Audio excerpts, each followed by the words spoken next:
Hello everybody, welcome back. I'm going to talk today in the video today about the 36-hour fast that I just finished today. Today is day 3 on the fast. So I started the fast not yesterday but the day before in the night, and I'll get to all that in a few minutes. So fasting, I think if you're watching this, you probably believe that fasting has a lot of benefits, as do I, and that it's important or beneficial to have some kind of fasting in our lives, whether it's intermittent fasting, whether it's, there's a lot of different fasting protocols. And I have often done a 36-hour fast. I think it works out really well for me, and it might for you too. The reasons I did the fast, let's see, can I turn this way? My goals for the fast were the following: get my body into a state of autophagy, when your body's burning up waste in the cells. I think that is a main reason why I fast. To empty the glycogen from my liver, to get down to emptying the glucose out of my blood, the glycogen from my liver, emptying those out, getting down to a baseline of as little as possible there. Reset insulin sensitivity.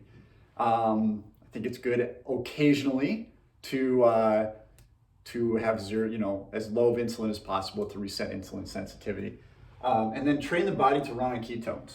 Again, I've been in and out of ketosis quite a bit over the last few years, and often find it hard to stay in ketosis for very long, for very extended periods of time. It just gets hard. I miss stuff. I miss rice and pasta. It gets hard after a while. So I think that, but there's huge benefits to fat adapting the body. And I think there's something to be said, some people will say you get into ketosis because, burning ketones is the best. It is the most efficient. I think that's probably true. But I think one of the other benefits is just versatility and adaptability. Our bodies can run on glucose, and most of us are used to running on glucose.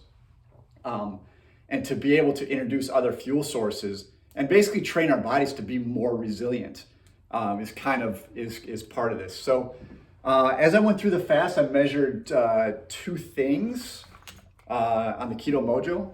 I used the Keto Mojo. I have the new one, the GK Plus, newer as of when I made this video. So there might be a new one out by now, who knows?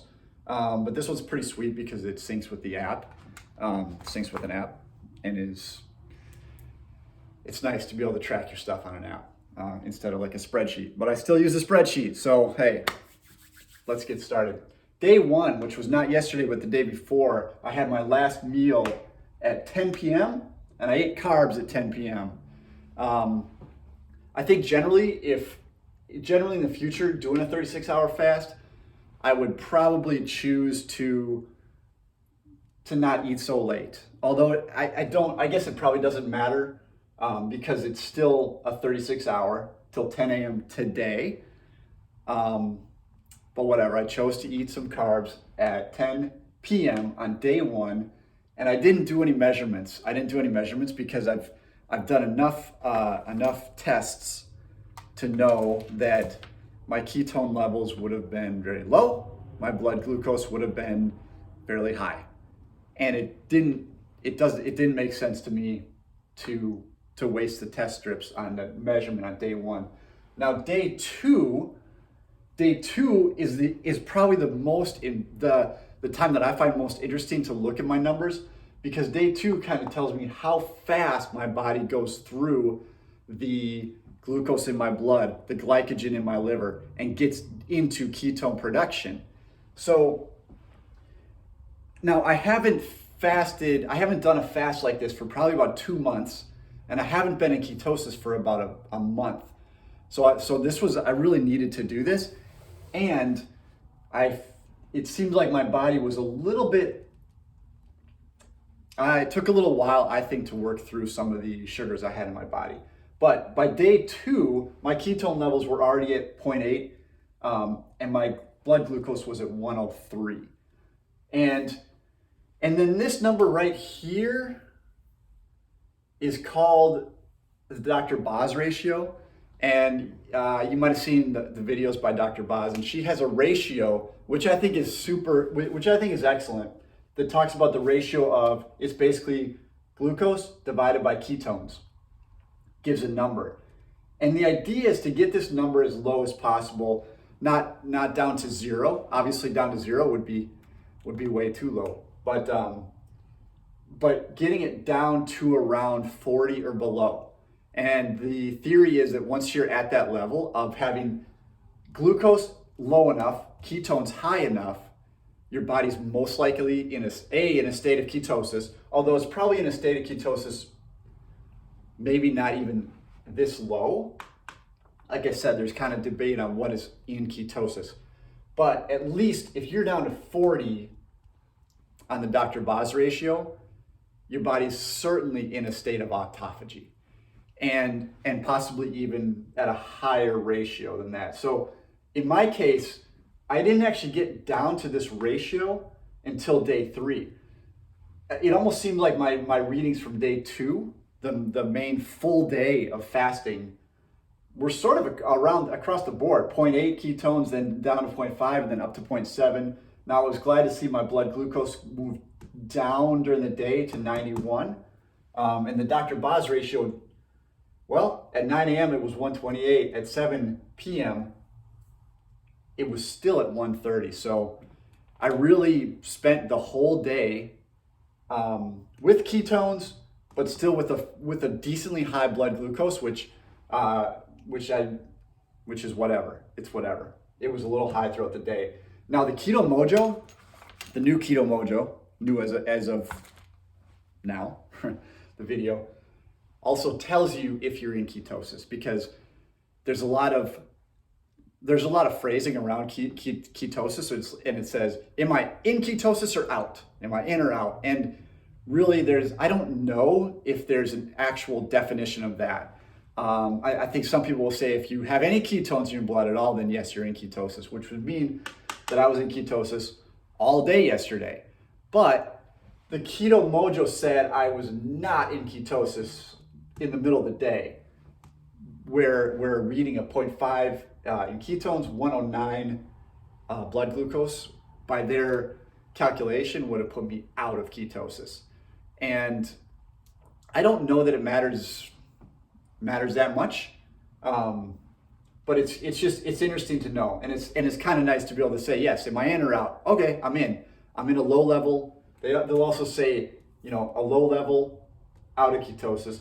And by day 3 this morning, they were saying you are in a high level of ketosis, which I was glad about. In fact, when I first woke up this morning and took the readings of 67 blood glucose and 1.7 in ketones, the meter actually flashed me a picture of an apple. And I think the apple meant, hey, eat some sugar, eat some sugar. But being at 67, I've been at that level before, so I waited and actually worked out. So I think there's benefit to working out before breaking a fast. So I did work out. I went to the gym at around 7 this morning. And this morning, I did not feel that good working out. I was feeling a little tired. I was feeling like I couldn't do as much work. I rode on a rowing machine. And it was tough. It was really tough. And I attribute that partially to, fully running on ketones at that point, and probably not having my body fully ready to be putting out the max effort running on ketones. So that's the chart of the ketones and the blood glucose throughout my 36-hour fast, ending, by the way, this morning at 10 a.m. when my ketone level was up to 2.2 and blood glucose was down to 76, putting me at a Dr. Boz ratio of 34. Certainly in autophagy, certainly meeting my fasting goals. I should note one thing. These are my fasting goals, and I talked about them at the start: autophagy, empty the glycogen, reset insulin, and train the body to run on ketones. What I often do on a fast is on day 2 in the morning, I'll actually drink a bulletproof coffee, which some would say is cheating. It's cheating. You're not fasting if you're having any calories whatsoever. Now, sometimes I drink bulletproof coffee and put some collagen protein in there. Now, according to my goals of autophagy, that would not be in pursuit of those goals. However, having bulletproof coffee with just MCT oil and butter is, because autophagy can take place. All these goals can be met even in a situation where you have some pure fat in your diet. So I did. I had a one bulletproof coffee with MCT oil and butter, and also I drank some exogenous ketones on that first morning too, and I wanted to try it out. Not really sure why, but I had some, and this isn't a regular thing for me, but I think I had them before my first reading, and I think that may account for my higher ketones by 9 a.m. on this day, even though the blood glucose was still high. It could have been that I was using some of those exogenous ketones. Now, by here, those exogenous ketones had worn off, and this was, these would have been all naturally produced ketones. So anyways, that is the summary of my 36-hour fast and the ketone levels, blood glucose levels, and Dr. Boz ratio during the fast. Thank you so much. Happy fasting.